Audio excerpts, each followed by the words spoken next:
Hello, it's a pleasure to be with you today. We appreciate Central Michigan University hosting this critical issues forum for high school sports.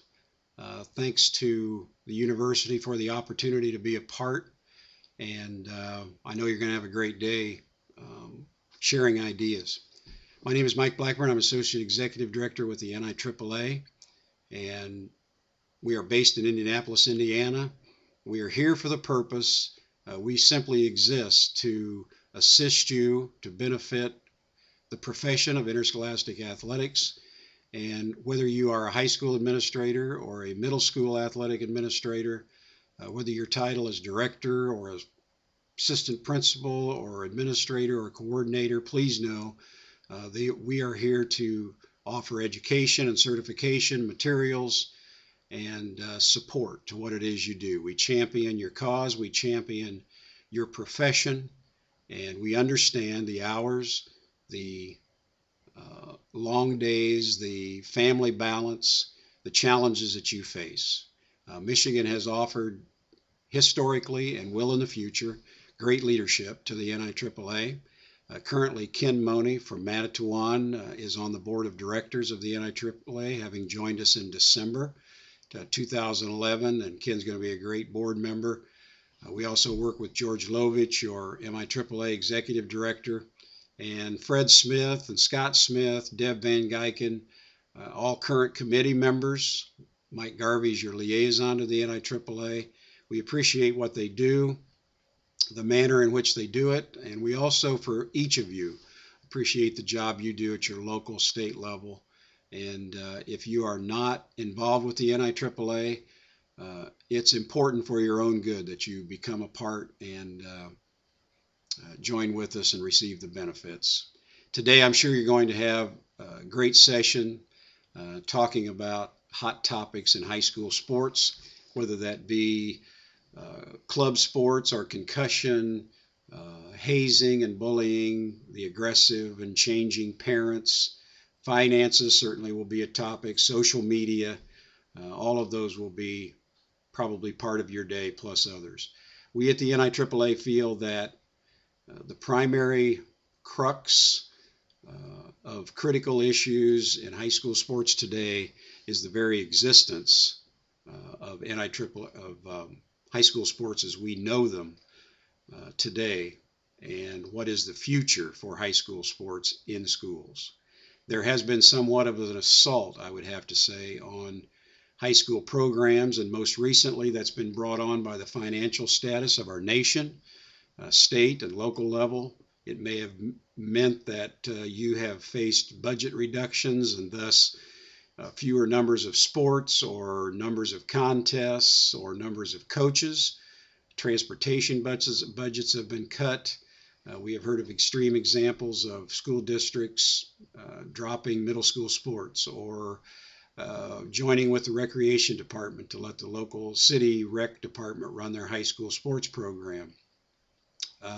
Received a call from New York a couple years ago. The AD had been informed that day that his position was being cut to part-time, half-time, that all sports were being dropped in the district except varsity, which was a death sentence for the program, and probably the school, that all extracurricular activities were being cut. There would be no sponsorships for student government or class plays or musicals.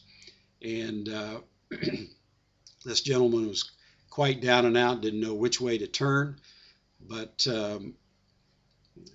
the issue here is educating administrators, school boards, and community to the benefit of what it is we do and what it is we offer. And that when you have made those cuts, even if it's a perception that we've cut everywhere else, thus athletics needs to cut, we know our percentage of the total athletic budget or the total district budget in athletics is quite small. Once you have made those cuts, then where do you cut? Where will the next reductions come from?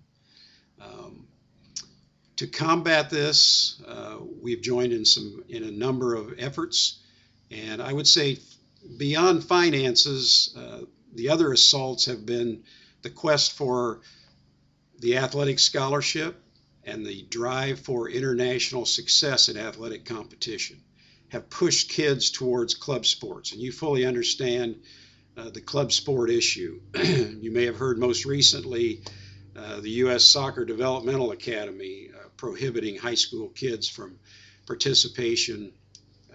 If they're participating in their academy, no participation in high school soccer because they cite better coaching and a year-round program and that type of thing.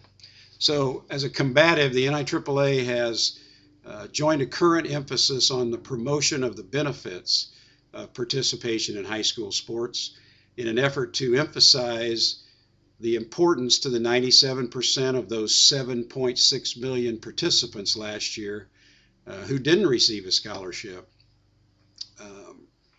in the maturation and development as citizens. And we promote the idea of being helping develop good American citizens, not a primary importance of developing all Americans for college athletes. We understand the importance of scholarship. We understand the importance of those kids who are talented and work hard going on to participate at a higher level later. But we certainly are all-encompassing in our thoughts of the value to 100% of our student athletes.